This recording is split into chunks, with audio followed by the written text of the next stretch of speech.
Makatagpo ka uli this morning, O Lord God. Kayo po ang kumilos muli sa amin. Pagkalinisin kami, Lord. We stand by your word that you will not remember our sins anymore. Through your new covenant, O Lord, you have cleansed us by your blood. Salamat sa kapangyarihan ng dugo ni Kristo tayo ginagawa niyang bago. Salamat, Panginoon. Ikaw lamang po ang tunay namin na pag-asa. We come to you with confidence, Lord, because you're a good God, O Lord. Thank you, Jesus. Thank you. Thank you with your new covenant, O Lord. We are made new. We are made new, O Lord God. We cannot add anything to it, O Lord. Your perfect work is complete, O Lord God. Salamat. Salamat, Panginoon, sa kabutihan mo sa bawat isa. Lord God, when we are stricken by our conscience of the things we have done in the past, of our weaknesses, O Lord, you remind us, Father, that you have made us new. Pinagbayaran mo lahat, Lord. We cannot add anything to it, O Lord God. Salamat, salamat, salamat, Panginoon. Kami po, O Lord, sa umagang ito ay sumasamba sa iyo. Nagpapasalamat, binibigyan ka ng pinakamataas na papuri at pagsamba, O Lord God. Salamat po. Salamat, Panginoon. Inaalala din this morning, Lord, ang aming bansa, Panginoon. Pagkalinisin mo rin po ang puso ng bawat Pilipino, ng bawat pamilya, ng bawat pinuno ng bansang ito, Lord. Make a way, make a way, make a way, O Lord, for our country, O Lord God. Hallelujah. Bring revival to this nation, O Lord God. May we learn to bow down and humble ourselves before you, O Lord God. As a people of God, may we turn back. May we turn back to you, O Lord God. Bring revival to our nation, O Father. Salamat po, Panginoon, sa iyong pag-ibig at pagmamahal sa bansang ito, Panginoon, Lord. We remember Harvest Point, Lord. Ang mga kalalakihan namin, O Lord God, na nag-celebrate ng Father's Day, Lord. Strengthen our fathers. Help our mothers. Help our youth, O Lord God, aming Ama. May we be a church that honors you with our lives. Tulungan mo kami, Panginoon. Kailangan ka po namin sa aming iglesia, O Lord God. May we be light in our communities, O Lord. Wherever you have planted us, O Lord, bring our love to them. Bring your light to them, O Lord God. Aming Ama, O Lord God, maging isang iglesia ng may pagmamahal, may compassion, O Lord, sa mga taong nakapaligid sa amin, O Lord God. Salamat po, Diyos. Tinataas po sa iyo lahat ng mga may sakit, O Lord. Mga nahihirapan, O Lord God. Ang mga pamilyang may mga dinadalang mga dalahin, O Lord God. Have mercy on us all, O Father. Where there's healing needed, Lord, pray they experience your healing, your touch, O Lord God, your comfort, O Lord God, over these things. Salamat po, Panginoon. Ilumin, Panginoon, ang bawat sukat na ipinananalangin namin sa iyo this morning, O Lord God. Ang mga pamilyang may pinagdadaanan, Panginoon, O Lord, may your mercy, may your compassion flow in us, O Lord God. May we have forgiveness, O Lord, and mercy for one another in our families, O Lord. Salamat po, Panginoon, at sa aming pag-awit this morning, sa aming paglapit sa iyo this morning, O Lord God, sa awitan pa lang, punuin mo na po kami ng pagsamba, ng kagalakan, ng pagpapasalamat, O Lord, for the things you have done for us. For you have done great things, O Father. You have done great things, O Lord God, in our lives, in our church, O Father. We continue to see miracles upon miracles, O Lord, of changed lives, of people coming to you, coming back to you, O Lord Father. Salamat po. Salamat, Panginoon. And as we listen to your word, may you minister to us once more, Lord, with the hope that only comes from you, with the confidence that only comes from you. You are our hope. You are our hope. Wala pong iba kaming pwedeng kapitan, Panginoon, maliban sa iyo, O Lord God. And this morning, Father, we hang on to every word that comes from you. Salamat, salamat, Panginoon. Tulungan mo po ang aming worship team. Mangusap ka sa kanila, Panginoon, O Lord God. Kilusan mo din po ang bawat isang naririto. At ang bawat puso ay sumamba sa puso, Panginoon, ng may pag-ibig at sa katotohanan ng mga ipinanghako mo sa amin, aming Ama. Salamat po. This is our prayer this morning. In Jesus' name, Amen. Amen. Praise the Lord. Amen. Praise the Lord. Amen. Yes. Good morning, Harvest Point. Wow. Ready na ba tayo to give our best to the Lord? Sabi nga we've heard na maraming ginawa ang ating Diyos sa ating buhay. Ang bawat isa sa atin may kanya-kanyang journey, but then the Lord is good. Kakaunti lang. Parang dito lang sa harap yung ano. Tama ba? Hindi ba good si Lord sa inyo? Palakpakan natin ating Diyos. At sabay-sabay po tayong sasamba sa Kanya. Dahil surely, the goodness, the love and mercy of God will always follow us. Amen. Sige po. Let's give a clap offering again to our Lord. Samahan niyo po kami. Whew. Thank you, Lord.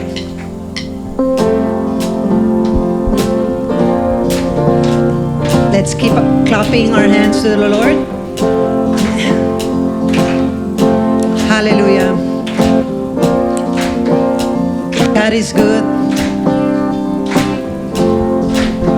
Oh Lord, you're my shepherd. You made me lie so green. You lead me by still waters. You restore to me. Though I walk through the valley, I will fear no evil thing. For you are with me, and you comfort me. Thank you, Lord. Surely goodness, love, and mercy will follow wherever I go. Surely goodness, love, and mercy will follow wherever I go. Surely goodness, love, and mercy will follow wherever I go. Yes, oh Lord. Thank you, Lord.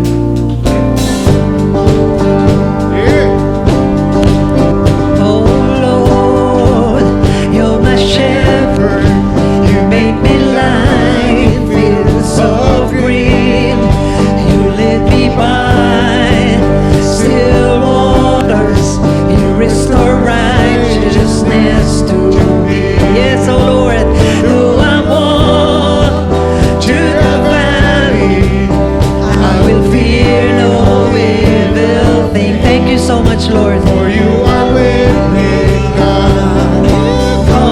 Comfort me. Sing, church.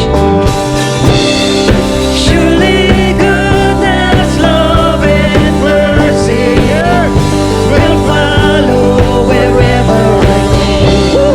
Surely goodness, love, and mercy will follow wherever I go.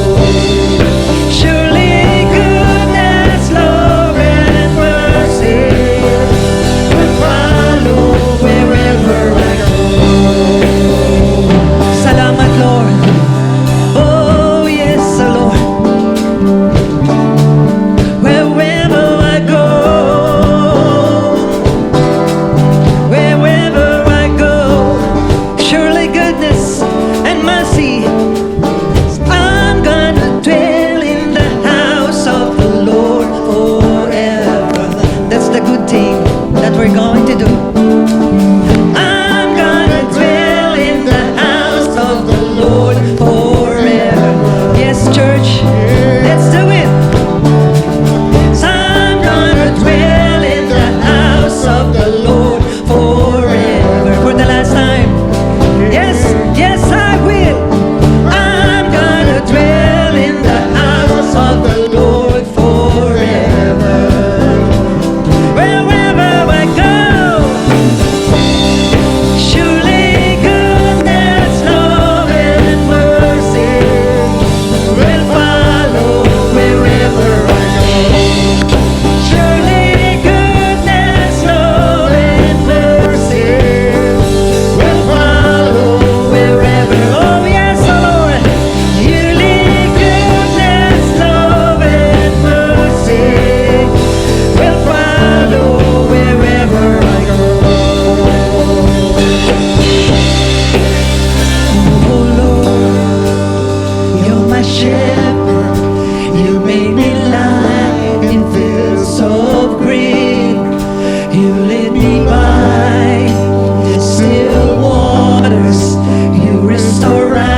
sagutin ninyo, Diyos. The Lord is my shepherd. I will not be in need. He lets me lie down in green pastures. He leads me beside quiet waters. He restores my soul.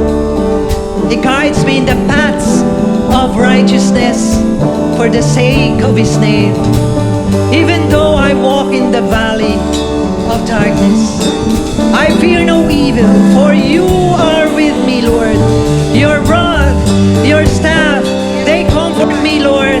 You prepare a table before me in the presence of my enemies. You have anointed my head with oil. My cup overflows. Certainly, goodness, faithfulness will follow me all the days of my life, and my dwelling will be in the house of the Lord forever. Woo! Oh, I'm gonna dwell in the house of the Lord forever. Sing it, church. Oh, I'm gonna dwell in the house of the Lord forever. Come on, church. Yes, sing it again. I'm gonna dwell in the house of the Lord forever. Oh, yes, I will, Lord. Oh, I'm gonna dwell in the house of the Lord forever. Wherever I go, surely goodness, love, and mercy. Thank you, Lord. Wherever I go, surely goodness, love, and mercy will follow wherever I go. Surely goodness, love, and mercy will follow wherever I go. Yes, oh Lord, wherever we go, oh Lord, you are still there with us. Salamat, Lord, for your goodness, for your amazing grace. Whew. What you have done on the cross for us. Thank you, Lord.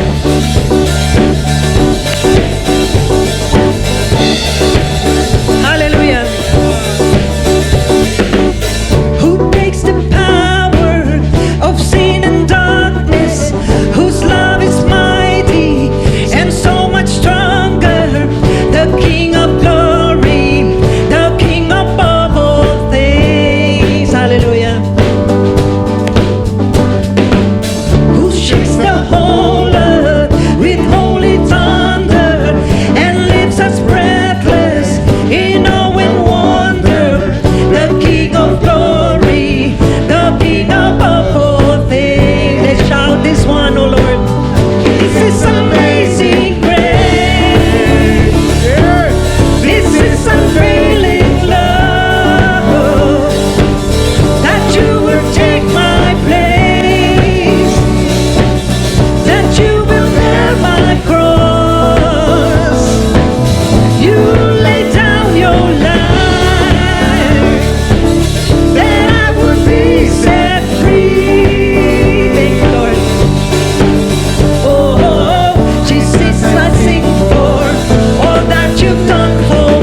who was slain for us. Ano nga ba ang dapat nating gawin? Nandito tayo ngayon para sumamba, pasalamatan ang ginawa ng ating Diyos para sa atin.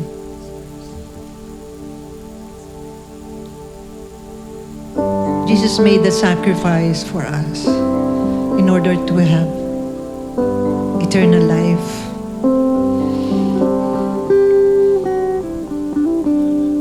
Kapatid, ano nga bang dapat nating gawin? Sambahin siya. Ang pagkakataong ito, tayo ay sabay-sabay nasasamba sa Diyos na dakila na ginawa niya para sa atin.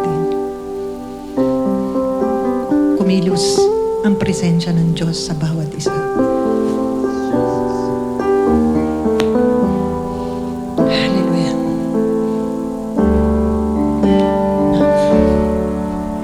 Nais kong ika'y maranasan, pagkilos mo'y aking inaasam, pagkat sa'yo ko lang natagpuan ang tunay na kagalakan. Nais kong ika'y maranasan, tibok ng puso ko'y kalamang, pagkat ngayon, bukas at kailanman, pagsamba ko'y iaalay. Walang hanggang kitang pupurihin, walang hanggang sasambahin, buong laman ng puso kong ito ang mamalagi sa'yo.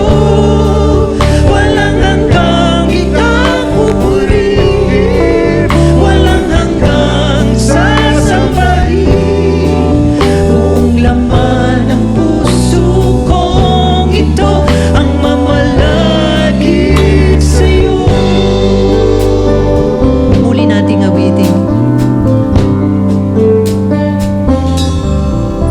Nais kong ika'y maranasan, mangusap na po kayo, Diyos. Mo'y aking inaasam, pagkat sa'yo ko lang natagpuan ang tunay na kagalakan. Sabay-sabay. Nais kong ika'y maranasan, tibok ng puso ko'y ikaw lamang, kaya't ngayon, bukas, kailanman, pagsamba ko'y iaalay. Walang hanggang kitang pupurihin, walang hanggang sasambahin, buong laman ng puso kong ito ang mamalagi sa'yo. Walang hanggang kitang pupurihin, walang hanggang sasambahin, buong laman ng puso kong ito ang mamalagi sa'yo.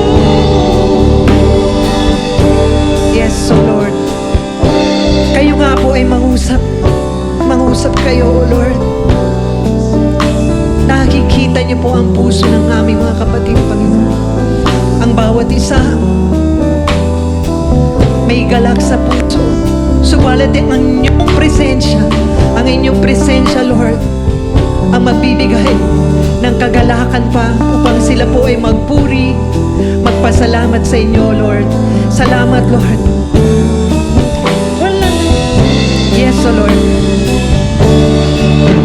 Walang hanggang kitang pupurihin, walang hanggang sasambahin, buong laman ng puso kong ito ang mamalagi sa'yo.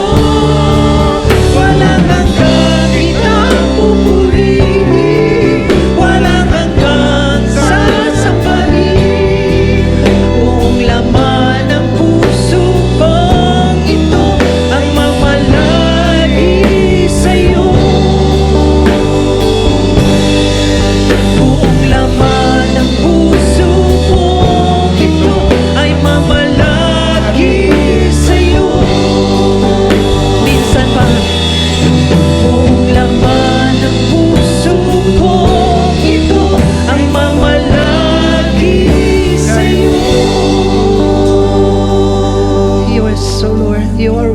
of our praise.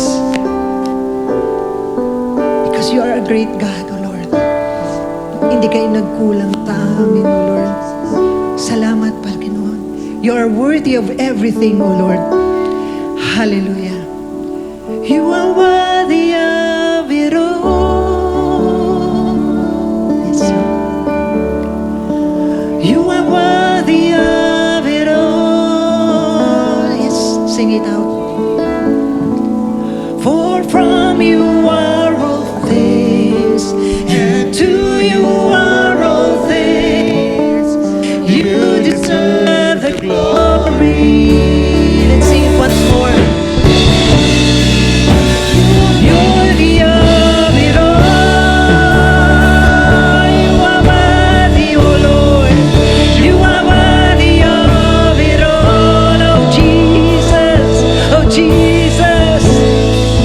For from you are all things, and to you are all things. You deserve the glory. Let's sing it once more. Let's sing it once more.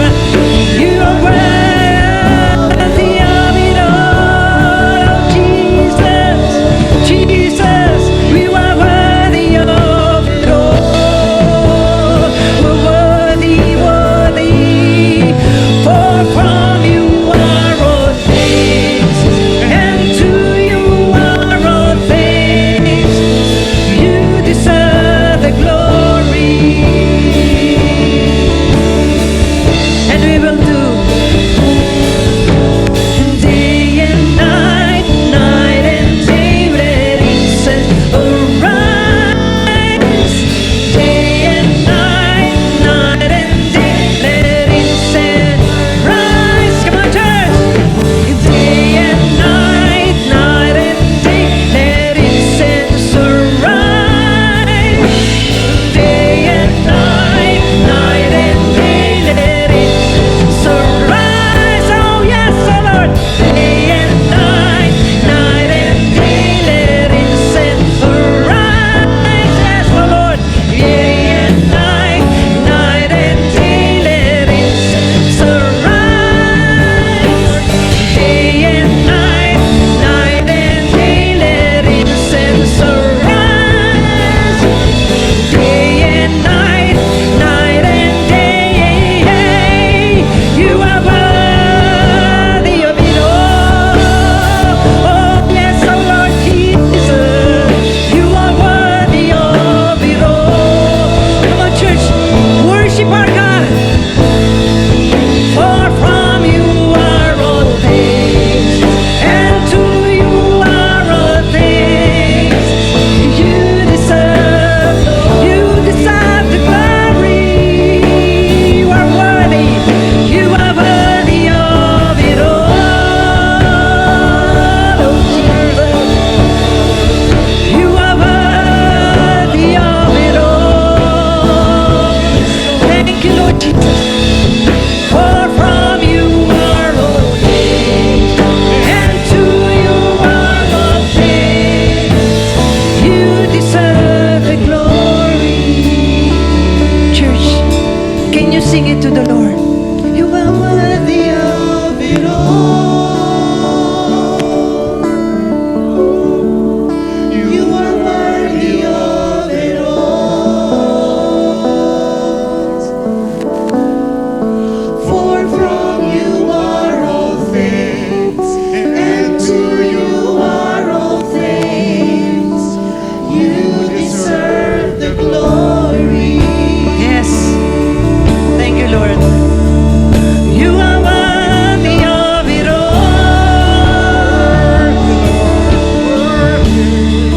You are worthy of it all. Yes, oh Lord Jesus. For from you are all things, and to you are all things. You deserve the glory. You deserve the glory, O Lord. Hallelujah. You have heard your people, O Lord. You know their hearts, O Lord. They They just want to praise you, Lord. We are here as a people, oh Lord. Be with us, oh Lord. Hallelujah, Lord. And the Holy Spirit be with us. You are worthy. You are worthy, oh Lord. You are worthy, oh Lord. You are worthy, oh Lord. Yes, say it again. You are worthy, oh Lord. You are worthy, oh Lord. Yes. Sing it from your heart again for the last time, church. You are worthy of it all. You are worthy of it all. Thank you, Jesus. For from you are all things, and to you are all things. You deserve the glory.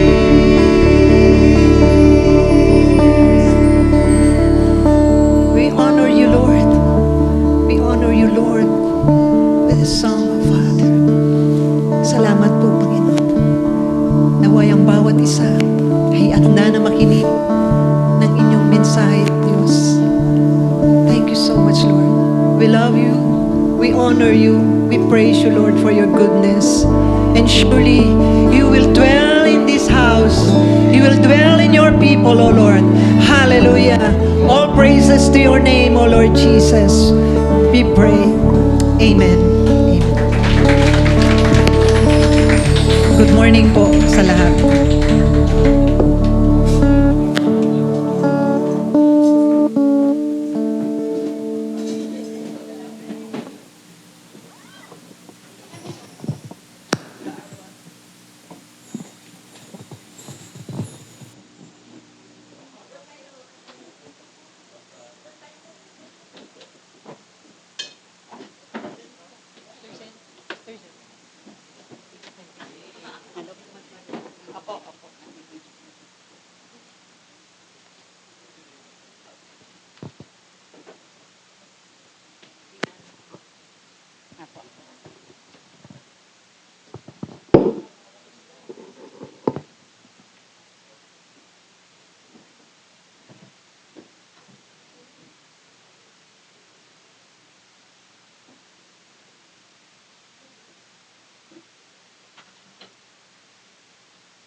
Today, we pause to honor the men whom God has entrusted with one of life's greatest callings, the calling to be a faith. Fathers are gifts from God. Through their love, guidance, and sacrifice, they reflect His care and faithfulness in our homes. A godly father is more than a provider. He is a teacher of truth, a protector of his family, and a faithful servant of God. Day after day, through quiet sacrifices and steadfast love, fathers show us what it means to serve with humility and strength.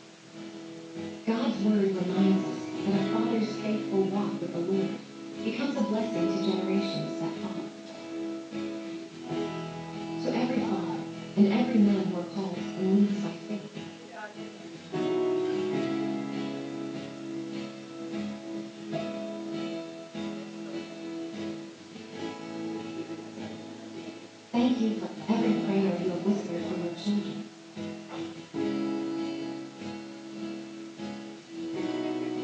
Thank you for every sacrifice made without recognition. Thank you for every lesson taught with patience. Thank you for every act of love that reflects the heart of our Heavenly Father.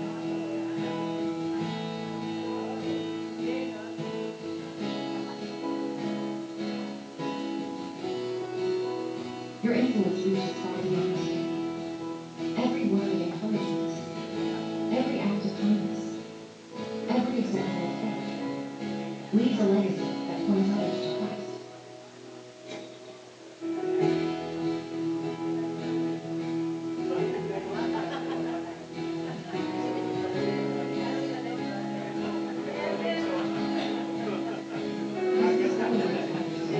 We pray that God will continue to strengthen every fiber of wisdom, courage, patience, and unwavering faith. May your homes be filled with blessings.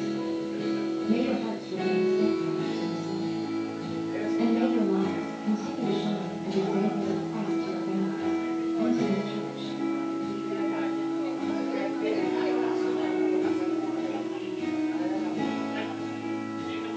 To all our fathers, grandfathers, guardians, and spiritual fathers, thank you.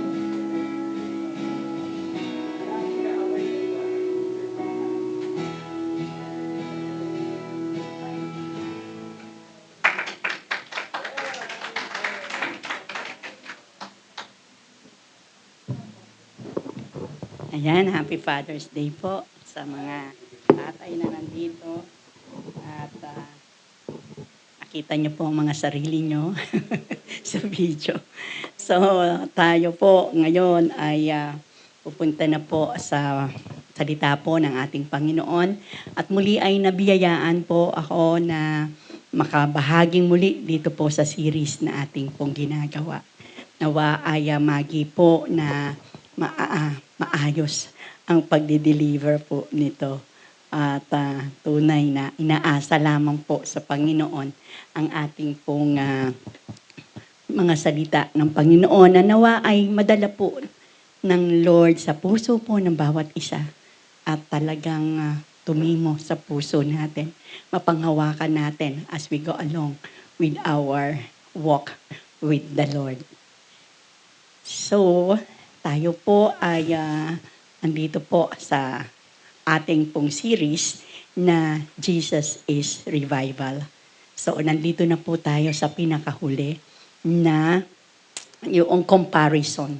Kasi pamula po doon sa una hanggang ngayon na 10 ay comparison po yon ng ating pong Panginoong Jesus sa mga iba't ibang personality, sa mga iba't ibang event ng Biblia. At ito po yung last dahil ang kasunod po na 11 hanggang 12 hanggang 13 is challenges. Mga challenges. Ang ganda po ng Hebrew na talagang parang kailangan natin na mapanghawakan yung mga katotohanan that God is really, Jesus Christ is revival. So we will affirm no greater revival. Walang iba pang revival na pwedeng mangyari para tayo ay patuloy na makapagpatuloy sa ating mga panawagan. So, sabihin nyo nga po sa katabi nyo, walang tulugan. Kailangan mapakinggan mo to. No, maganda to.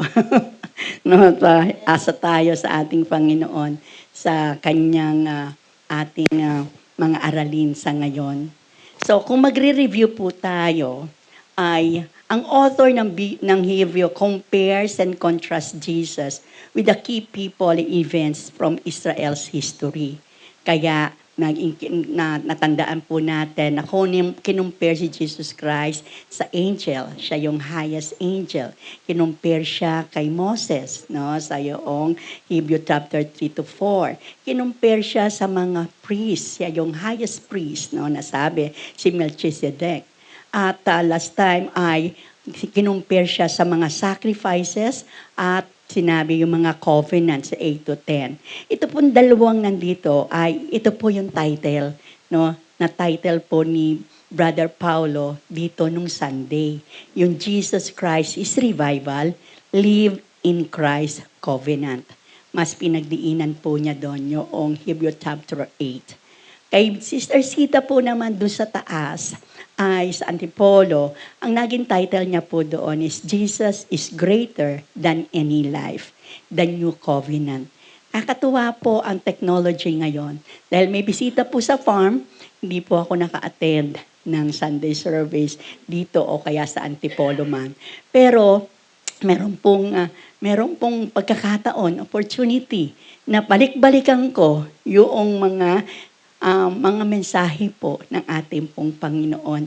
Noon, naalala ko po noon nung ako'y Sunday school teacher pa lang, I am at the mercy of the tech team. Kasi I am asking them na talagang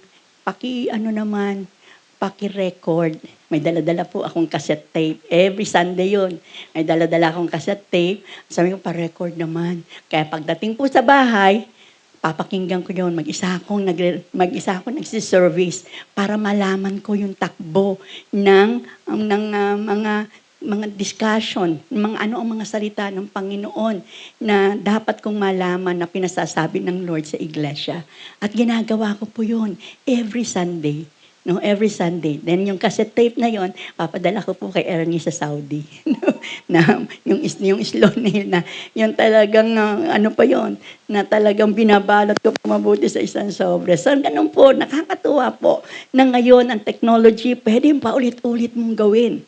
Pwede kang makinig ng mensahe dito na nangyari dito sa Garden Walk. Pumunta ka sa YouTube. Kuha mo doon ang Harvest Point Ministries. Kapag gusto mo naman yung nasa Antipolo, punta ka sa Facebook. Kunin mo yung Harvest Point Ministries at mapapakinggan mo ang mensahe ng Panginoon. So meaning, desire lang po ng puso yon. Pagka gusto, may paraan. Pag ayaw, maraming dahilan. Mahirap naman. Maraming ginagawa and so on and so forth.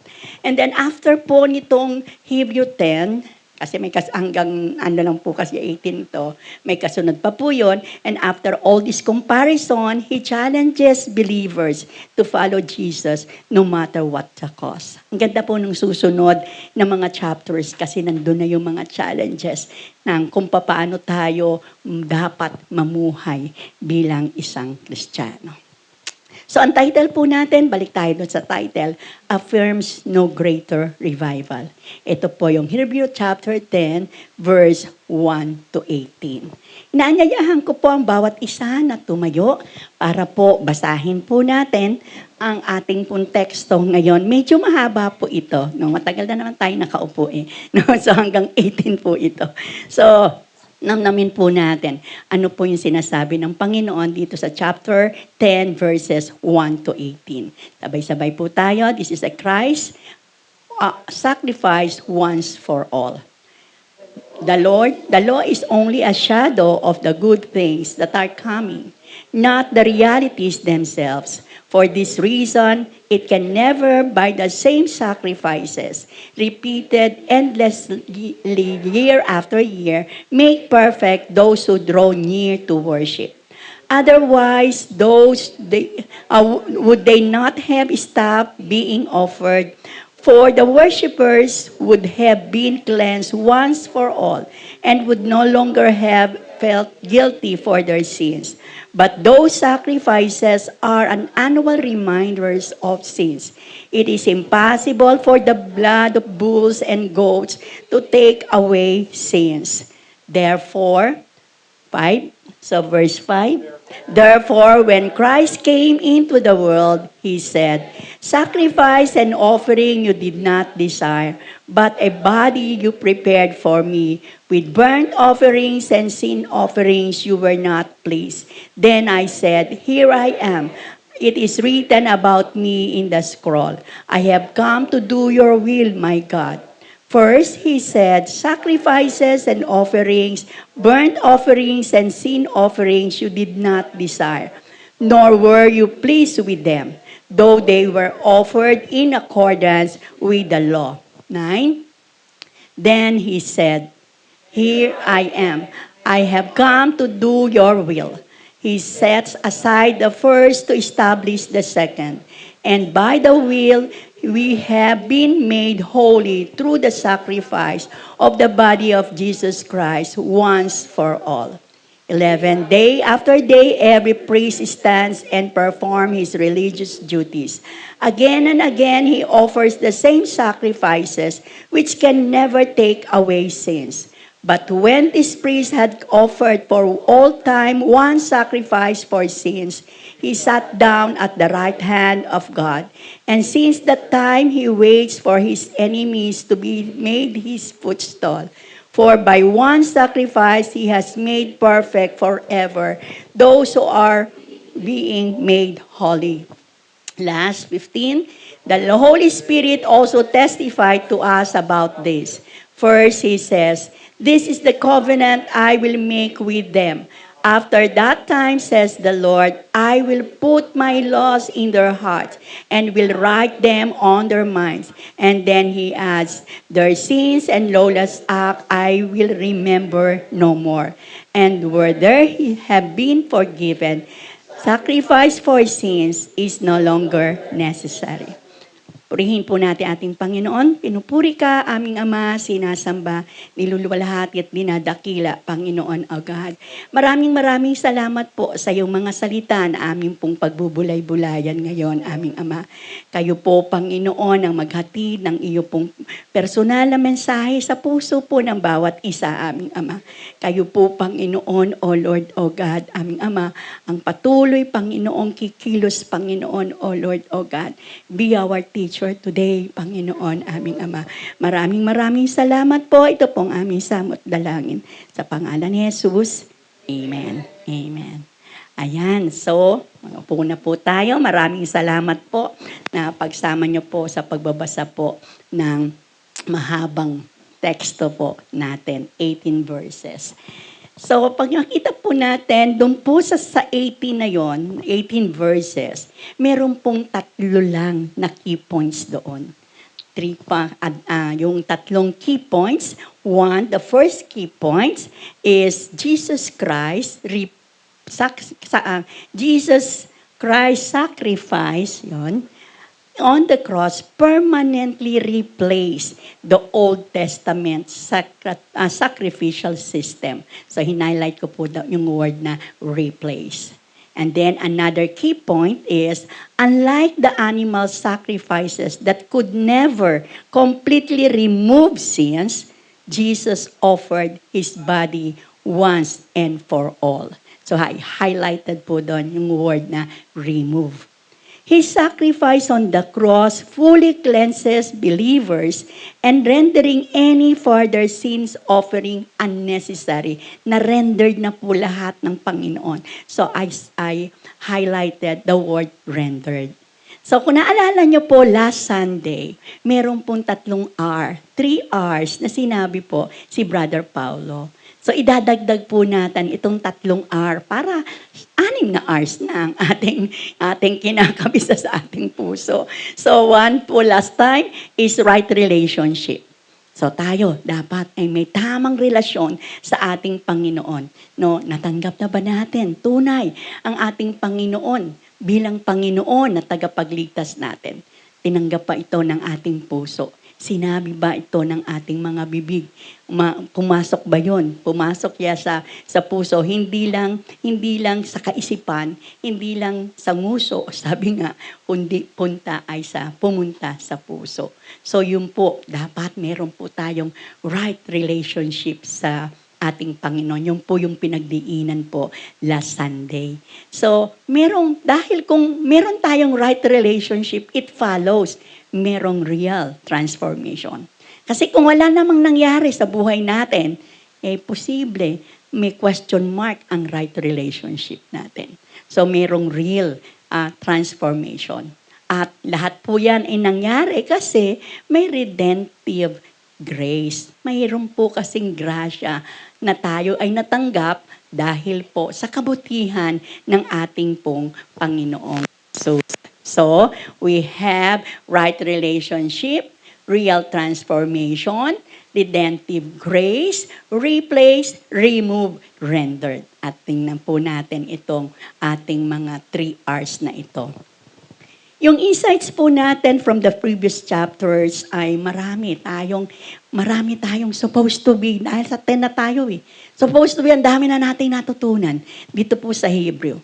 No, pero ating pinagdidiinan po doon na talagang ang Panginoong Jesus lang natin, ang tunay na revival na nasa puso natin, na gagalaw sa puso natin para tayo ay maging tunay niyang mga anak.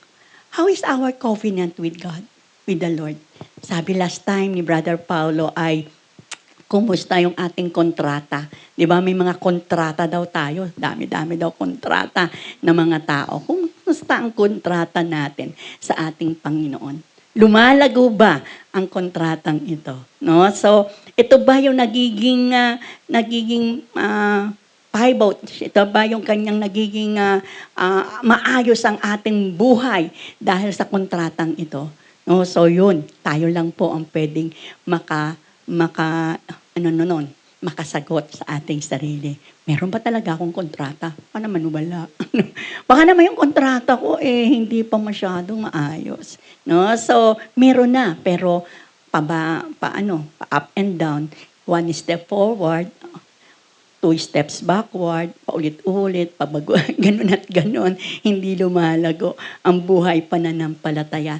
No, patuloy po lang tayong manalangin. May redemptive grace. May grace po ang ating pong Panginoon at tayo'y kakaawaan niya if we really desire na tayo ay patuloy na magpapasaliksik sa Kanya. So, ito po yung isa sa parating main point na ating pong sinasabi. Yung sacrifice and offering you did not desire, but a body you prepared for me, and burnt offering and sins offering you were not pleased. Ang Panginoong Jesus po natin ito na nagsasabi na ang burnt offering at sin offering na mga ginagawa ng unang panahon, hindi siya natutuwa doon. Yung mga sacrifices at mga offerings na ginagawa ng mga priest noon, hindi siya natutuwa doon. Mas natutuwa siya doon sa pagbabago ng puso. Di kaya nagkaroon na ng second covenant Diba? May 2 covenant po. Yung una is covenant noon. Nung unang panahon na merong pong priest at yun siya ang nag-offer ng mga sacrifices. Dahil yun ay walang kabagay-bagay, nagbago ang Panginoon, second covenant, na dahil sa pagmamahal niya, ipinadala na niya yung kanyang bugtong na anak. Nagkadawang tao ang ating Panginoon, nakipamuhay sa atin, namatay para sa bawat isa sa atin, at nabuhay na mag-ulit para meron tayong pag-asa. So yun po yung pinaka-main gist ng Hebrew na dapat nating namnamin. Parang noon, parang alam na namin yan. Tagal-tagal na yan katuruan no? Pero meron bang buhay na nangyayari sa loob? No? Yung bang ating pagiging Kristiyano ay nagiging tunay na nangyayari sa puso natin? Sabi ko ni Samuel, sa Samuel chapter 15 verse 22, Samuel said, "Has the Lord as great a delight in burnt offering and sacrifices, as in obedience in the voice of the Lord? Behold," siya yung nagsabi nito, to obey is better than sacrifice, and to heed than the fats of rams. So yung pong pag-sunod natin sa ating Panginoon, yun po ang gusto ng ating Panginoon. no, yung obedience natin. Kahit ano ang gawin nating performance pero hindi kasama yung puso natin, ay wala po. No, kahit anong offering ang ating gawin, pero hindi natin ina-acknowledge na ang ating Panginoon ang gumawa ng lahat ng bagay para tayo ay maligtas, kulang pa rin. No, kahit anong offering ang gawin natin.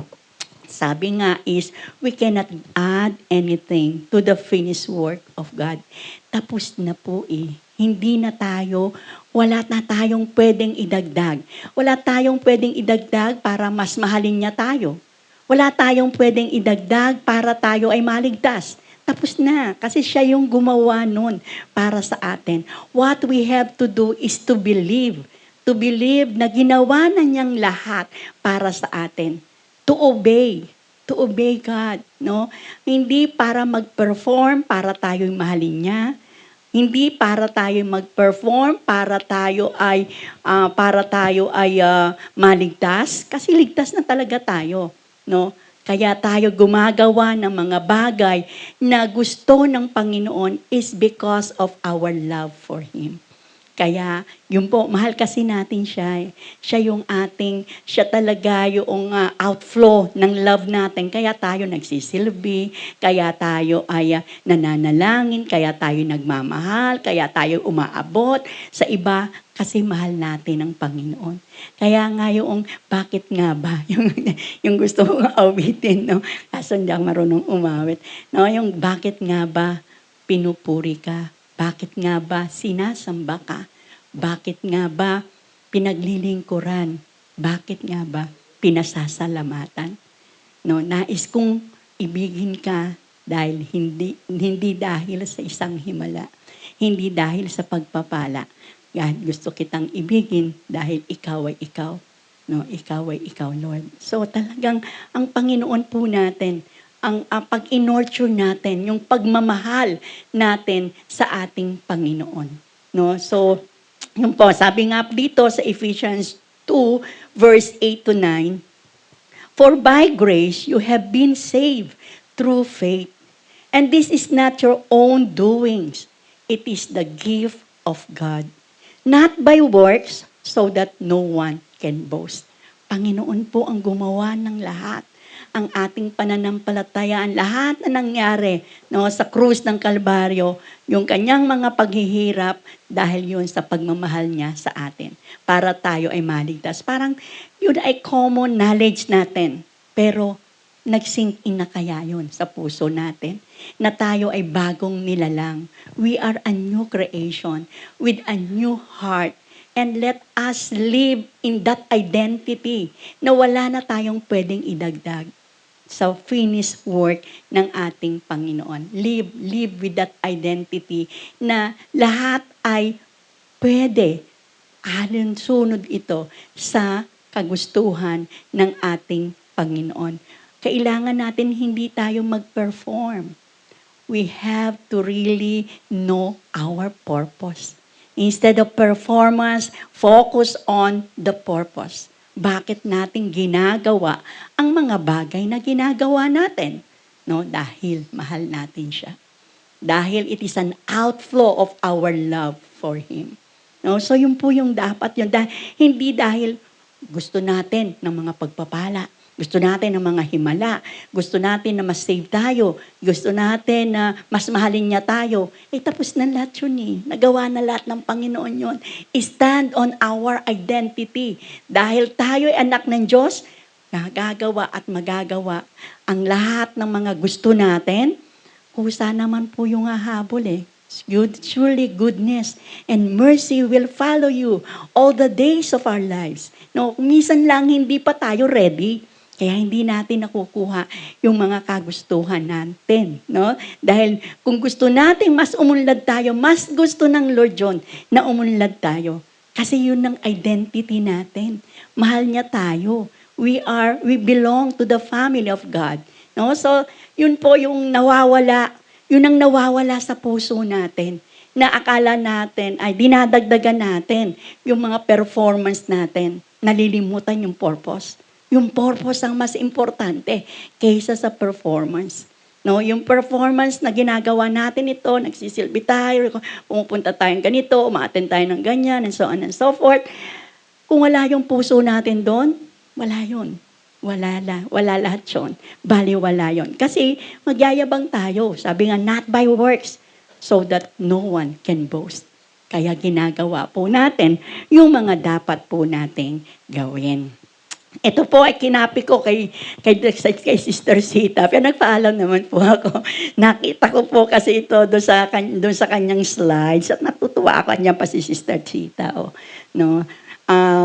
At nakita po dyan, nung Old Covenant said, do this, ang gawin to. Ang dami-daming mga listahan ang gagawin mo. Pero po dito sa New Covenant, sabi niya, done. Tapos na, done lahat yan, done. No? Yung lahat ng mga, yung lahat ng ating mga kagustuhan, done na yan. Ginawa na ng Panginoon yan. No? Ang iyong kaligtasan, done na yan. Yung lahat ng mga gustuhan mo, done na yan. Ikaw na lang inaantay. Ready ka ba doon sa mga blessings na hinahanap-hanap mo? Yung mga sinusundan-sundan mo, ready ka na ba doon? So yun ang ating pong pagtuunan ng pansin, yung purpose. Am I ready? Make me, Lord, ready sa mga blessings mo. Dahil alam po namin na wala ka naman pwedeng hindi ibigay sa amin. Naibigay mo na kasi kung ano yung iyong anak. Naibigay mo na ang mga sakripisyo mo. Ang hirap ba naman na Diyos ka? No, imagine mo, kung ang ating Panginoong Jesus na nag-Diyos ay bumaba dito sa lupa para siya alipustahin, para siya ay mahirapan, para siya ay mamatay. No? Ang hirap noon dahil siyempre, siyempre meron siyang divine nature pa din doon eh. Pwede niyang i-magic lahat yan eh. Pwede sabihin niya kay God the Father, wag na lang, pwede namang hindi eh. No? Pero alam niya ang purpose niya. Ang purpose niya kasi ay to save us. Kasi siya lang ang may perfect offering na pwedeng katanggap-tanggap sa Panginoon. Pag hindi niya ginawa yon, hindi tayo makakaakyat sa langit. At we will pay for all the sins that we have. No, ginawa niya yon. Kaya yung purpose niya, maliwanag sa kanya kahit alam niyang mahirap ang pangyayarihan niya, mahirap ang kanyang pagdadaanan, tinuloy niya yun. Pero kaya niya yung i-magic, kaya niya yung padaliin sa kanya. Kaya niya ngang ayawan yun eh. No? Pero hindi niya yung ginawa. Kasi yung purpose niya ay para talaga iligtas tayo. Para dahil ang kanyang pagkamatay sa krus lang ang daan para tayo ay matunay na maligtas. Kaya done. No, do. Kaya tuwan-tuwa ako dito kay Mr. Sita na picture na to eh. Ginawa ko dyan, pinicture ko, tapos dinagdag ko dyan sa akin. Ayun, hindi pa masyado maayos ang pagkaka-picture. No, so, done. No, sa Old Testament. So, wag na po tayong mag-perform. What we have to remember is our purpose. Done na po ang lahat ng bagay. Wala na tayong pwedeng idagdag pa. Sabi po dito ni Charles Stanley, natuwa din ito nung nabasa ko po, God is responsible for the consequences of our obedience. Kung ano man po ang mga consequences ng obedience natin, ipasa Diyos lang po natin yun. No? At sigurado pagpapala kasing kasunod nun. Hindi na natin yun nanaisin pa dahil yun ang gusto talaga ng Lord. Pag minsan nga lang, hindi tayo pa ready eh. Kaya, wait anak, wait. No? So, hindi natin nakukuha yung mga kagustuhan natin. Consequences ng obedience yun. Yun ay Diyos ang gagawa. Dito tayo mag-focus kasi ito yung ating kayang gawin. We are responsible for the consequences of our disobedience. No, sa dami po kasi ng mga bagay-bagay na nasa lipunan natin, nasa personal nating buhay, nasa mga buhay-buhay na mga iba't iba na mga mahal natin sa buhay. Pag minsan may mga disobedience po tayo, compromise na mga nagagawa natin. So those are disobedience. And meron pong consequences yun. Kahit mahal tayo ng Panginoon, ang character niya is a just God. He is a just God. Kaya what you sow, is what you reap. Ano man ang ating pong itinanim, aanihin po natin yun. Magsusulit at magsusulit tayo ng mga ginawa natin dito sa lupa. Nawa sa pagdating niya as judge. Kasi 'di ba yung second coming? Kasi yung first coming, dumating siya as savior para maipahayag sa lahat ng mga tao na kailangan nila ang tagapagligtas. At tayo nga ay inaasahan ng Diyos na huwag tayong maging relaxed sa ating pananampalataya, na tayo lang yung ligtas, no? No, sabi nga sa kanino ko narinig, either kay Sister Sita o kay, kay Brother Paulo, na may kung may nakikita ka nalulunod, aanuhin mo ba yun? Hindi mo pababayaan mo yun? Kung meron kang lifeboat pala na pwede mong isalba sila, isasalba mo. Yun kasi ang inahantay sa atin ng Panginoon. Magkaroon tayo ng puso para sa iba. No? So, yun po yung consequences ng disobedience. Kailangan po tayo na manatiling nakaangkla sa ating pong Panginoon. So, ito po yung central truth na makukuha po natin as dun sa mga binasa natin. Dito sa verse 1 to 4, nakita po natin ang inadequacy of the law. In the Old Testament law and its animal sacrifices, mga shadows lang daw siya ng good things to come. No? It is repeatedly done. Ulit-ulit na ginagawa. Ulit-ulit na nag-offer ang mga priest. Ito ay isang ritual. No? Isang ritual lamang. Which serve as a constant reminder of the sin rather than a cure. So tayo po ay, di naman, Old Testament pa naman yan hindi naman yan applicable sa akin no?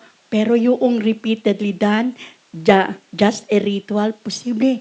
Maganda ng ating ginagawa, pero ritual na lang. No, ritual na lang ang pagpunta natin dito. Ritual na lang ang pagbabasa ng Biblia. Ritual na lang ang pananalangin.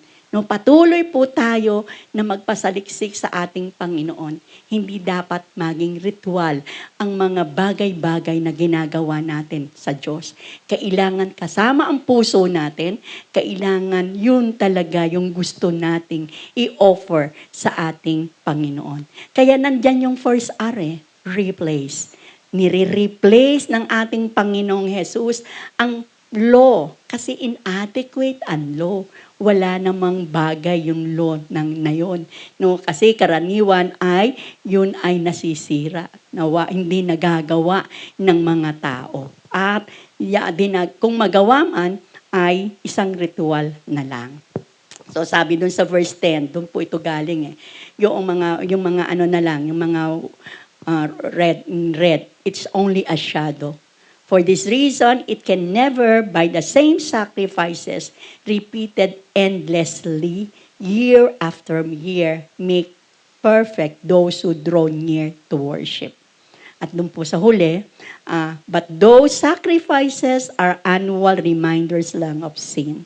It is impossible for the blood of bulls and goats to take away sins. Kaya inadequate po yung law. Yung second points po ay ang yung obedience of Christ. Nakita natin kung gaano ka-obedient ang ating Panginoong Jesus sa Diyos Ama. Na kahit mahirap, ginawa niya. Sabi po, kaya nilagay ko dyan yung second R, remove sins. Yung obedience kasi po ng ating Panginoong Jesus para siya'y mamatay sa krus ng Kalbaryo ay mahirap para sa Kanya. Pero yun ang kailangan para ma-remove ang ating kasalanan. So yun yung second R. Sabi po sa Psalm 40 verse 6 and 7, no, it highlights that God did not ultimately desire animal sacrifices. Instead, Jesus willingly came to the Father's will by offering His own body as an ultimate perfect sacrifice. Imagine natin yung nangyari noong unang panahon na ng Holy Week na talagang nung Friday na yon, no? Na talagang siya ay hinagupit, siya ay dinuraan, siya ay krinown ng koronang tinik at so on and so forth. Para ang hirap-hirap. Pero willingly ginawa niya po yon dahil alam niya yun yung perfect sacrifice para sa ating mga kasalanan. So, next po is the finished work of Jesus. No, ni-rendered na ng Lord ang lahat-lahat at tapos na ang lahat, rendered na. No, yung perfection of forgiveness sa 11 to 18. After making a single sacrifice for all time, He sat down at the right hand of God because God no more remembers our sin and lawless deeds, no further sacrifice for sin is ever required. Hindi na po, wala na pong requirement na gagawa pa tayo ng another sacrifice para sa ating mga kasalanan. Tapos na kasi, finish na yung work ni Lord. At na-render na niya ang dapat niyang i-render na katawan niya na namatay sa krus ng Kalbaryo. Ano yung mga additional takeaways po na pwede nating makuha dito? Ito yung let us remember our forgiveness. Let us remember our forgiveness. The Old Testament animal sacrifices were only temporary reminders of sins because Christ offered His body once and for all.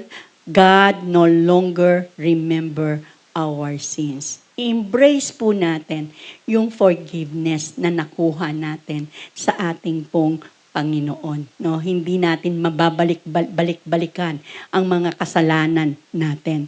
Kaya sabi dito sa application, stop trying to pay for your own past mistakes by carrying lingering guilt. Meron pa rin po kasing Kristiyano, nandun pa rin yung guilt niya, na yung kanyang mga kasalanan ng mga una, nare-review pa ng kanyang utak, no? Nare-review pa rin ng kanyang puso. We have to embrace na tayo ay forgiven. We are a clean slate, no? Tayo ay bagong nilalang, no? Na gumagawa para sa kabutihan at para sa kaluwalhatian ng ating Panginoon.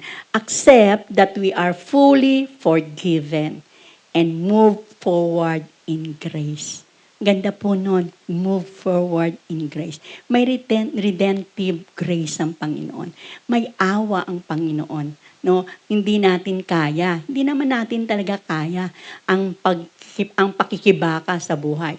Kapag hindi tayo manghawak sa kalakasan ng ating Panginoon, patuloy po tayo na gagawa, performance na lang. No? Kailangan natin ang grasya ng Panginoon para po ang mga ginagawa natin ay hindi magiging kapaguran natin. No, hindi magiging siyang ritual, no? Kasi ang grasya lang po ng Panginoon ang magbibigay sa atin ng lakas na makapagpatuloy tayo sa mga panawagan po natin. Kami po kasing mag-asawa, meron po kaming panawagan sa farm. No? Yung bang i-cater namin yung mga needs ng mga churches, mga needs ng mga pamilya na gustong makipagniig sa ating Panginoon. At yun po yung aming pong halos 3 taon na ang nakakaraan na ibinigay sa amin itong ministeryong ito. Kaya sinasabi ko, hindi ito business. This is a ministry. No, this is a ministry na talagang ginagamit po ng Panginoon. 30 churches na po ang pabalik-balik po sa farm. At sila po yung doon nila ginaganap ang kanilang mga camp, doon nila ginaganap yung kanilang mga equipping and so on and so forth. Ang dami. Kaya ang dami ko na po mga pastor na kilala, dami ko na po mga church leaders na kilala because of that one. Pero, syempre, tao ka. Tao ako, sabi ko, Lord, parang sa awa mo lang talaga, Lord. Kasi dumating po ako sa punto na bakit ang ministeryo nito nagiging burden sa akin? Bakit mukhang hindi ito iyo, Lord? Kasi naiisip ko kasi, kung pakikitain namin to, pwede itong kumita. Pwedeng kumita kasi talaga po na meron kami kasing naka-excel kasi sa earning. Pagdating ng December, ang laki ng deficit namin. 100,000 mahigit po ang deficit namin. Pagdating ng December, sabi ko, Lord, paano kung maubos na yung aming income, yung dati, wala na kaming income pareho na po kasi kami, retired. So, umaasa na lang sa pension. At yung mga naipon po namin nung nag-a-abroad pa yung asawa ko. So, ay ko, 100 plus. Naku, Lord, paano na to? No, hanggang sa nag-i-struggle po ako, hanggang sa naging burden ko. Sabi ko, ang ministry nito, burden na. parang, bakit ganun? Sabi ko, dapat ini-enjoy na namin yung mga inipon ko. Pag nakita ko sa Facebook, kaya pag minsan din ako mahihili ako dito. Pumunta sila sa ganito, pumunta sila ganyan, talaga. Nag-travel, kaya ko naman din mag-travel no, sa mga inipon, sa paghihirap ng asawa ko doon sa Saudi, sa paghihirap namin ng pag-aipon, nakaipon naman. Pero pag ginastos ko to, wala na akong pang-abono, Lord. Wala nang pang-abono. Dahil abono ng abono Talagang laki rin po kasi ng maintenance ng farm. Kaya sabi ko, Lord, parang mali ito Mali yung nararamdaman ko. Hindi ito burden. Lord, alisin mo nga po to. Alisin mo yung burden dito na talagang hindi kalugod-lugod to. Na binigyan mo ako ng ministeryo, ginagawa ko, pero hindi na masaya yung puso ko. No, ayusin mo po ako. So, inayos po ako ng Panginoon. Binago ng Panginoon ang aking perspektibo. Ganun pa rin naman po. Nag-aabono pa rin naman kami. Pero, ano na po sa puso ko. Kasi pinaisip sa akin ng Lord, sabi ng Lord, pagka nagkakasakit ka naman anak, di ba? Konti lang yung nagagastos mo. Pwede naman malaki yun Pero konti lang kasi nga po nung ako inoperahan. Sabi doon sa Medical City, ang gagastusin ko daw ay 350,000. Sabi ko, 350,000 ako, maubusan na yung farm. parati pa rin iniisip ko, mauubusan na yung abono doon. Pagka wala na kayo abono, di sarado na yun. Ibebenta na yun. Wala na Tapos sabi ko nga po, pinaalala sa akin yung aking pamangkin na doktor, sabi ko, Neng, may kilala ka bang yung surgeon? Sabi, tita, meron akong sabi niya, yung aking, yung mentor daw niya. Sige kako, try nga natin. So, try kami doon. Sinabi niya na ganun. Nako, ang bait-bait, talagang, sabi niya, sige, yung aking mga colleagues, impluwensyahan ko yan, na wag na sila magbigay ng PF. And so, ang baba, kaya konti lang po, yung 350, parang nasa almost 50,000 lang yata. Less than 50,000 lang po yung nagastos namin. Kaya nakakatuwa ang Panginoon na yung nakikita niya na talagang nag-aano ako doon sa pera, pero pinapakita niya na yung mga bagay-bagay na hindi ko dapat ipag-alala. Tapos sabi nga niya, pinaalala pa rin sa akin ng Panginoon, magkano nyo ba ito binili? Kasi mura lang po kasi talaga yun. No, yung po kasi yung pag-aari po kasi yun ni Brother Ed, na natatanda po natin, associate pastor po natin, doon sa kapatid niya, 175 pesos per square meter lang po yun nabili. So, pinakita sa akin ng Lord, magkano na ba ito anak ngayon? Ngayon kasi ang bentahan na po doon, tatakbo na siya ng mga 5,000 per square meter. Ako, laki nga pala talaga nga pala, Lord, na pinagpala mo talaga to, farm na to. No? Yung baguhin mo lang yung perspektibo mo. Ipapakita sa iyo ng Panginoon ang mga nangyayari at talagang ang laki nga pala nito, Lord, di ba? So talagang nandun po yung ng Panginoon na talagang huwag lang kami talagang tumingin doon. Tapos pinaalala pa rin niya sa akin na, di ba sa Bible, anak, yung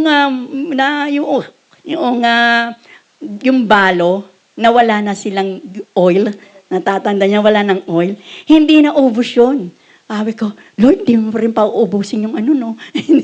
Siguro hindi mo ubus yung aking inipon para para mapagpatuloy namin itong ano na to, itong ministeryong ito. At nakakatuwa po. Ngayon na nagsisilbi na po ulit ako sa mga pumupunta doon with a heart na kahit magkano lang bigay nyo. Kasi ganun kami. Dahil ibinigay po kasi namin ng farm sa gawain ng talaga ng Panginoon. At love offering. Pag kami nagsasabi doon, magkano? Sabi ko, love offering lang kami. Iba't iba yung binibigay sa amin. Depende sa generosity ng mga pumupunta. Pagka yung mga pupunta po doon na hindi Christian, sabi namin, para lang kasi sa gawain ng Lord ito eh. Kasi ayaw namin na kapag minsan ang kakantahin ay kantang lasing, kinabukasan, pagka meron kaming bisitang Christian, kakantahin yung Christian song. Parang hindi maayos ang ano. Kaya talagang nakadevote po talaga siya sa mga ano lang, sa Christians, sa Christian mga gatherings. So, hindi talaga siya doon sa kung ano-ano. Kaya talagang ang Panginoon po ang patuloy na natataas po doon sa farm. At natutuwa po ako sa Panginoon na hindi niya hinayaan ang puso ko na maglingkod ng merong kinikimkim. na ang mahal-mahal naman ito, hindi na ako makapag-travel kasi nga baka maubos. Kaya pagka nakita ko nga po, totoo yun, kikita ko yung mga co-teachers ko, saan sila pumupunta? Ay, struggle. Mahihili ako dyan, mahihili. Kaya po pagka nag-Facebook, ang alam ko nahihili ako, ang bilis ko, ginagano. Tinataas ko kaagad para hindi po ako mahili. Dahil mahihili ka sa Facebook. Nako, ang daming mga temptation po doon. No? Kaya kailangan turuan po natin ang mga sarili natin, huwag mahili. No? Meron kasing plano ang Panginoon sa atin. No? Merong kanya-kanya tayo. At yun yung pinaka-best para sa atin. No? Baguhin lang natin yung perspektibo natin. Live with our identity. We are a child of God. At yan po yung unang-una. Tayo ay tagapagmana. No? Tayo ay lahat na mangyayari, yun ang pinaka-best. Kasi yun yung gusto ng Panginoon. No? I-align natin yung ating pong kagustuhan sa kagustuhan ng Panginoon. So second po is let us stop striving for perfection. Kasi gusto natin talaga parating perfect, no? Lalo na daw, sabi nga, narinig ko parati si Sister Aying, wala dito yung ok-ok daw siya kasi. Ok-ok na mother. So, gusto natin parating perfect, no? So, stop daw striving for perfection. Sabi dito is, verse 14 declares that one offering, Jesus has perfected all time those who are being sanctified. Lord po ang magbibigay sa atin ng perfection. What we have to do is just to rely on Him. We don't have to earn our salvation through religious performance. Rest in our perfect standing with God. Rest. Relax lang tayo. No? Rest lang. Perfect ang standing natin sa Lord. Living daily from a place of acceptance rather than trying to earn it. Accept natin who we are. Accept natin anong meron tayo. Doon tayo lang. No? Sa yung naalala ko po yung lesson namin sa Sunday School, yung mata ay yung isa sa pataas, yung isa pababa, yung isa ay patingin-tingin sa left and right. Kasi kapag patingin-tingin ka sa left and right, tinitingnan mo yung mga activities ng mga kasama mo, yung mga kaibigan mo, nandun na yung pagkahili mo, nandun na yung mga kung ano-ano, ang iyong naiisip dahil merong mas siya sa inyo, no? Yung mga nakikita mo na gusto mo, nasa kanila. So, don't look around, no? So, we have to look up. Kasi din, pagka tayo ay looking inside, maawa ka sa sarili mo. No? Katulad ko, naawa ko sa sarili ko. Bakit? Doon na lang parati kami sa farm pumupunta. Hindi na kami namamasyal. Kasi baka maubos yung pera. Pag namasyal kami ng namasyal. So talaga po na kailangan natin na we have to have the accept, yung place of acceptance, ganun kasi. Yun kasi yung design ng Lord sa buhay namin. No, yan yun eh. Just align at wait. There is more. Wait, dahil ang Panginoon ay talagang gagawa at gagawa ng mga bagay more than what we think, more than what we imagine. Let us just relax on the perfect standing before our God. So that's number 2. Number 3, let us find relief from a guilty conscience. The repeated rituals of the law could not clear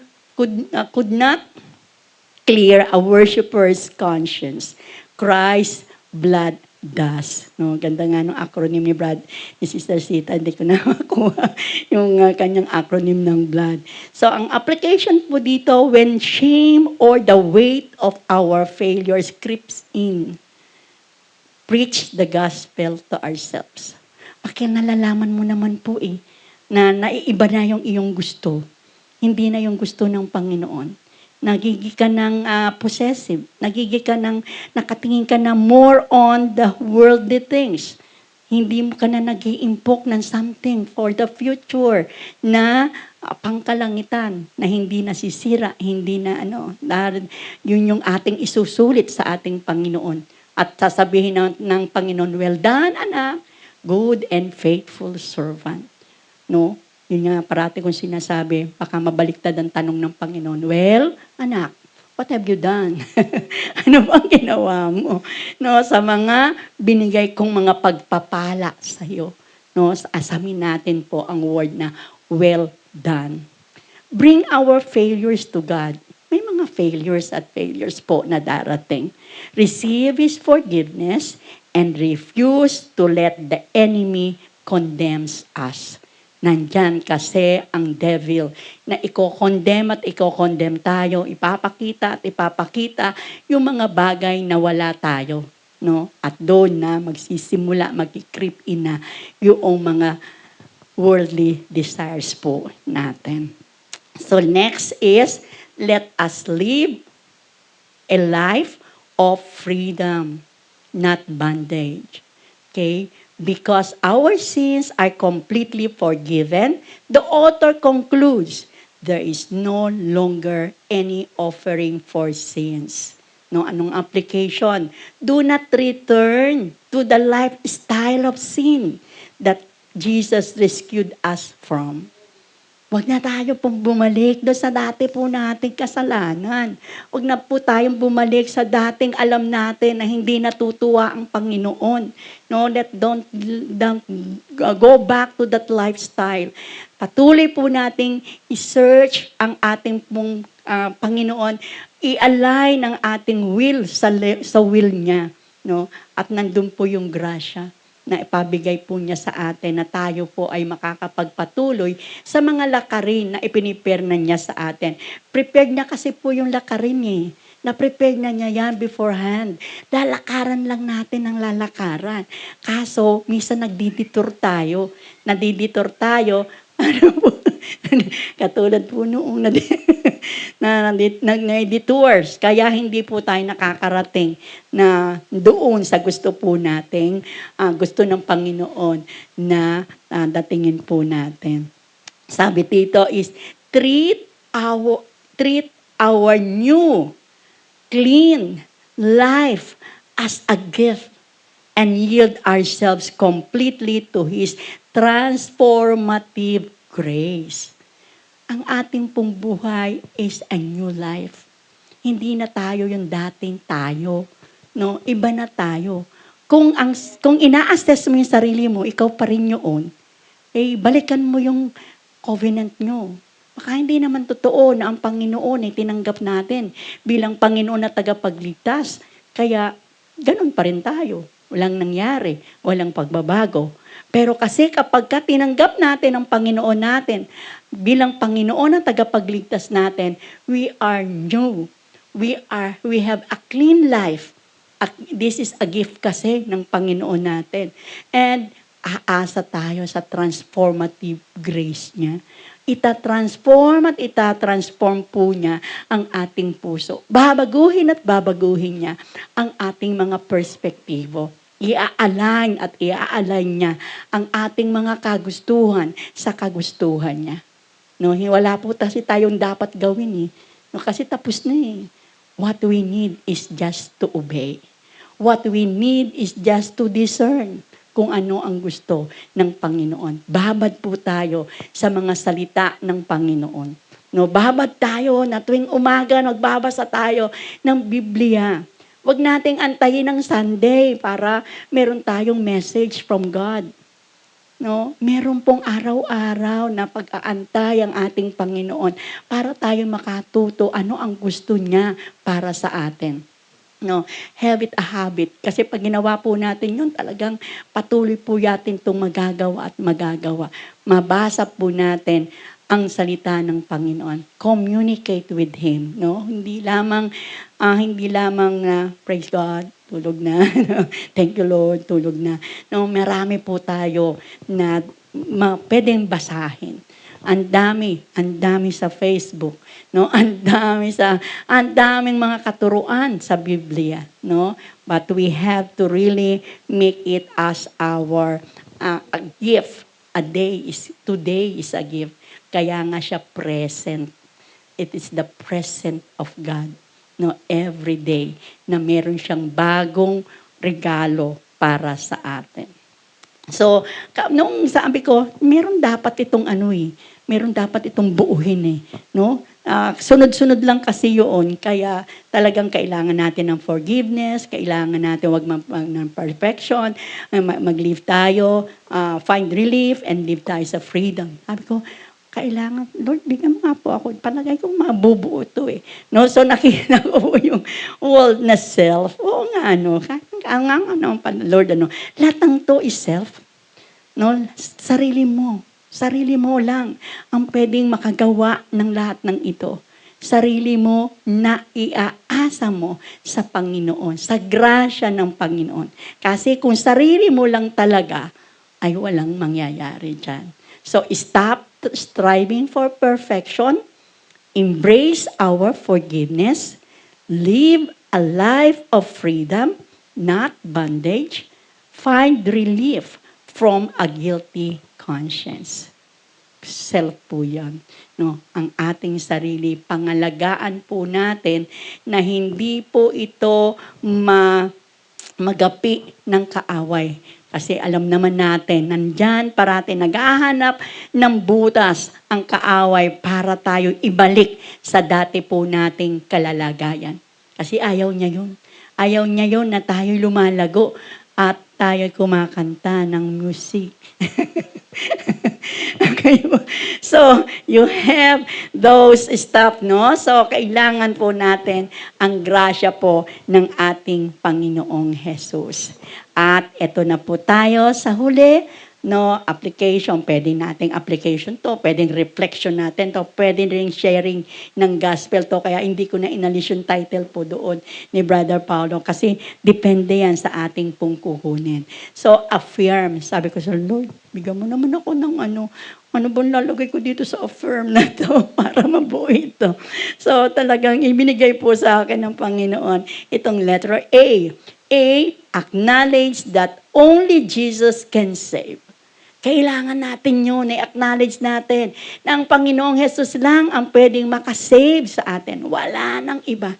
Ang gawa natin, wala. No? Yun ay mga filthy rags lang sa paningin ng ating Panginoon. Panginoong Jesus lang ang makakasave sa atin, makakapagdala sa atin sa buhay na walang hanggan. Letter F, focus on the finished work of Jesus Christ. Focus on the finished work of Jesus Christ.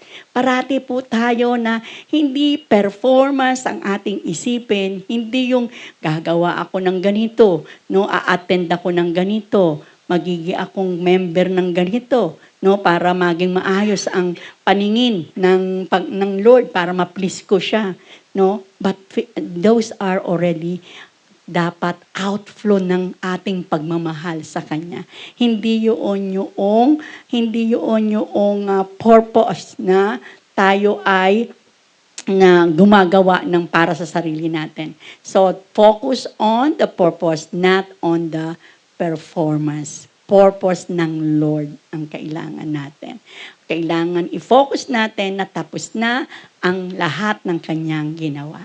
Next is fight a good fight of faith. No? So, fight a good fight of faith. Diba? Ito po yung sinasabi ni Paul kay Timothy. No? Fight a good fight of faith. No? Talaga kasi sa buhay natin na pananampalataya ay kailangan tayong makipaglaban. Makipaglaban hindi physical, kundi makapaglaban na ang ating pananampalataya ay palaguin natin sa pamagitan ng pakikinig. Sabi naman din yun sa Biblia, faith comes from hearing and hearing the word of God. Mahaba po ang takbuhin ng pananampalataya, marathon of life ito. Hindi ito sprint na ngayon maayos, no? Tapos manghihina ka na sa susunod, wala nang lakas. Ito ay mayroon tayong pinaglalaban na dapat ang ating pananampalataya will be until the end. No, hanggang sa finish line. Meron po tayong kanya-kanyang mga finish line. May God find us faithful. No, mga ganun, kaawitin na ganun eh. Diba? Find us faithful. Mawa, makita tayo, matagpuan tayo ng Panginoon na faithful sa mga pinagagawa niya sa atin. Kaya sabi, fight a good fight of faith. May kanya-kanya po tayong mga dapat gawin. Okay, so next, letter I. Invite the Holy Spirit to be with us always.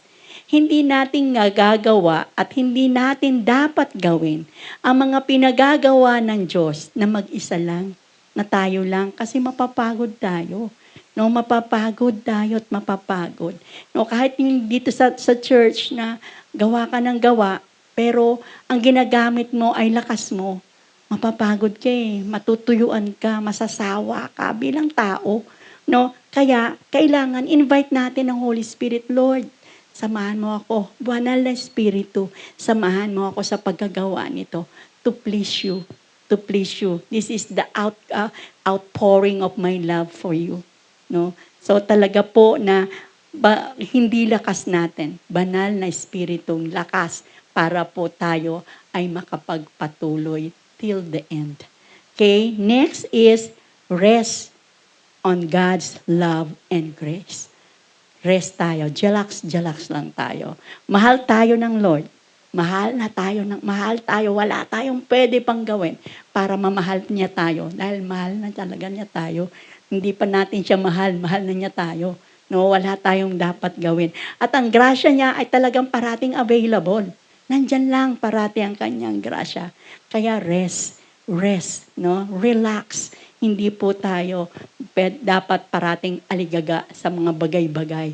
Yan ay kusang mag-aayos at mag-aayos. Aayon at aayon sa kagustuhan ng ating Panginoon. And then the last M, move with God as we heed to our call. Meron tayong kanya-kanyang panawagan. Kung hindi pa natin alam ano ang panawagan natin, hilingin mo po sa Panginoon na ipakita sa'yo ano yung purpose mo. May purpose ka po eh. May purpose ang bawat isa po sa atin. Meron tayong call na dapat po na ating pong magawa na habang tayo nandito po sa mundong ibabaw.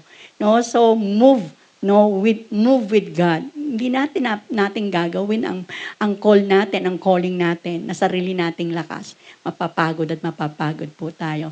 Naranasan ko nang mapagod. No? Pag napagod po tayo, nawawala yung joy. Nawawala yung joy. Gagawin mo lang siya for the sake na ginawa mo. Pero hindi ka masaya. Mararamdaman mo yon kapag gumagawa mo isang bagay na ikaw na lang yung gumagawa. So move with God as we heed to His call. At ito po yung last natin. In what areas or circumstances in our life that we can say that Jesus is our revival. That there is no greater revival than His revival in our lives. Meron na po ba tayong revival story? Nakita po natin na ang greatest revival ay ang revival talaga ni Jesus sa puso natin. Nawa, patuloy po natin i-reflect ito sa buhay natin. Number 2 is, how can you sustain your revival story? May story ka ngayon, na-revive ka, naayos. Paano masustain yun? To continue to show God's mercy and grace. Patuloy po natin namnamin itong mga reflection na ito. Okay po, so God bless us all. Manalangin po tayo. Panginoon, marami pong salamat sa pagtawid mo po, Panginoon, O Lord, O God, na iyong mga salita. Salamat, Panginoon, O Lord, O God, sa kapangyarihan na salita mo po, Panginoon, O Lord, O God, na papasok sa aming puso, pumasok sa aming puso, Panginoon, O God, para maging pundasyon po namin ito sa pang-araw-araw po naming ginagawa. Sa pang-araw-araw na mga desisyon sa buhay, Panginoon aming Ama. Tulungan mo po kami, Panginoon o God, na makita namin na ang buhay namin ay nasa iyo. Ang aming identity, Panginoon o Lord, ay nasa iyo, Panginoon o God. Na ikaw, Panginoon o God, ang nagbigay sa amin ng bagong buhay, Panginoon aming Ama. Marami pong salamat, Panginoon o Lord o God, sa banal na Espiritu, Panginoon o Lord, na nasa aming mga puso, Panginoon, aming Ama. Na siyang magsasabi, Panginoon o Lord, magpapadama sa amin. Kung Panginoon o Lord, ang nagagawa na namin ay sariling lakas na lang namin, Panginoon o God, aming Ama. Maraming salamat na ang transformative grace mo po ay nandyan palagi. At tinatransform mo po ang aming buhay, Panginoon o Lord o God, aming Ama. Maraming salamat. Nakikita mo po, Panginoon, ang mga kahinaan namin. Nakikita mo po, Panginoon, ang mga pangangailangan po namin, aming Ama. Kayo po, Panginoon, ang magpuno, Panginoon, O Lord, O God, aming Ama. Sa mga pangarapin namin, sa mga takot po namin, ang aming takot ay Panginoon, pananampalataya. From fear, Panginoon, O Lord, to faith, Panginoon, O God, na kami, Panginoon, ay mananampalataya na nandyan ka. Mahal mo po kami, Panginoon, O Lord. At ninanais mo po, Panginoon, O Lord, O God, ang fullness, Panginoon, O Lord, ng iyong blessing sa amin, aming Ama. Salamat, Panginoon, O Lord, O God. We will just wait. We will just, Panginoon, O Lord, O God, be relaxed, Panginoon, O God. The identity po namin na kami anak mo, Panginoon, O Lord, aming Ama. Na Panginoon, knowing that you are with us, Panginoon, who will be against us, Panginoon, O God. Knowing na wala ka pong pwede pang hindi ibigay sa amin dahil naibigay mo na po ang the best, Panginoon, ng iyong anak na Panginoon naming Jesus, Panginoon, O God. Marami pong salamat, Panginoon, O Lord, O God, aming Ama. Bigyan mo po ng buhay, i-revive mo po, Panginoon, O Lord, ang mga katuroang ito na dati na po naming mga alam, Panginoon, O Lord, O God, pero nanatili, Panginoon, sa aming mga kaisipan lamang, aming Ama. Panginoon, itawid mo po ito ngayon, Panginoon, O Lord, O God, aming Ama, sa aming mga puso, Panginoon, O Lord, O God, aming Ama. Marami pong salamat. Salamat po, Panginoon, O God, aming Ama. Aasa lamang po kami, Panginoon, sa iyo, Panginoon, O Lord, O God, na siya po, Panginoon, O Lord, O God, magbibigay, Panginoon, O Lord, O God, aming Ama, ng perfection, Panginoon, O Lord, sa amin, Panginoon, O Lord. Na kami, Panginoon, ay magpo-focus, Panginoon, O Lord, O God, aming Ama, sa mga calling na binigay mo po sa amin, Panginoon. We will not perform, Panginoon, O Lord, O God, aming Ama. But we will know our purpose, Panginoon, O Lord, O God, aming Ama. Salamat, Panginoon, sa iyong mga salita. Salamat, Panginoon, sa iyong mga ginawa, Panginoon, sa bawat isa. Salamat po, Panginoon. Salamat po ang aming samot dalangin, Panginoon, sa pangalan ni Jesus. Amen. Sige po. Tayo po tayo. Muli nating ibigay ang pagsamba sa ating Diyos. Walang hanggang kitang pupurihin, walang hanggang sasambahin. Buong laman ng puso kong ito ang mamalagi sa'yo. Walang hanggang kitang pupurihin, walang hanggang sasambahin. Buong laman ng puso kong ito ang mamalagi sa'yo. Walang hanggang kitang pupurihin. Salamat nga po, Diyos, sa lahat na inyong paalala sa amin, sa inyong salita, Panginoon. Ng puso kong ito ang mamalagi sa'yo. Salamat muli, O Diyos. And only through you, O Lord, kami po ay susunod. You will surely, O Lord, your mercy will follow us wherever we will go. Salamat muli. Samahan niyo kami as we end this song. The Lord is our shepherd. Hindi niya tayo pababayaan. Amen. Hallelujah. Surely, the goodness of our Lord, His love and mercy will always be with us.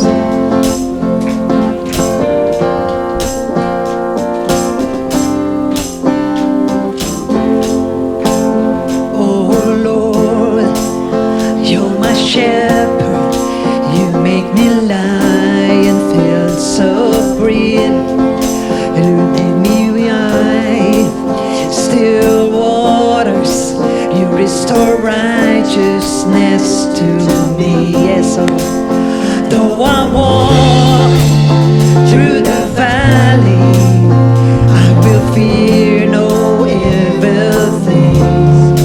For you are with me. Yes, Lord. And you comfort me. Surely, oh Lord. Surely goodness, love, and mercy will follow wherever I go. Surely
18, meron tayong, hindi namin na-flash to kanina. So, for your information, magkakaroon po tayo ng health empowerment, metabolic health and disease reversal. This July 18 po yan. It's actually a seniors event. Yan, special. But you're all invited to come. And we have an invited doctor, Dr. Rico Santos. So, in the next coming Sundays, ipa-flash po natin yan. And then, ipopost din po yan. And then, meron din po tayong ito. This is just a follow-up of our time with Miss Ann Tulay. She's a great painter and this coming August 1. Kaya lang meron po tayong registration fee. Total, meron pa naman tayong isang buwan. 1,200 lang po yan. Inclusive na po yan ang lahat ng gagamitin. And of course, meron ding snacks. Miss Ann Tulay will be our emotional enrichment time with her. So I hope pag-ipunan natin, maganda yan. And I think, again, hindi lang sa kababaihan, all those who are interested in painting, time to show yung talents na natin. Unlock natin yun. The Lord is good.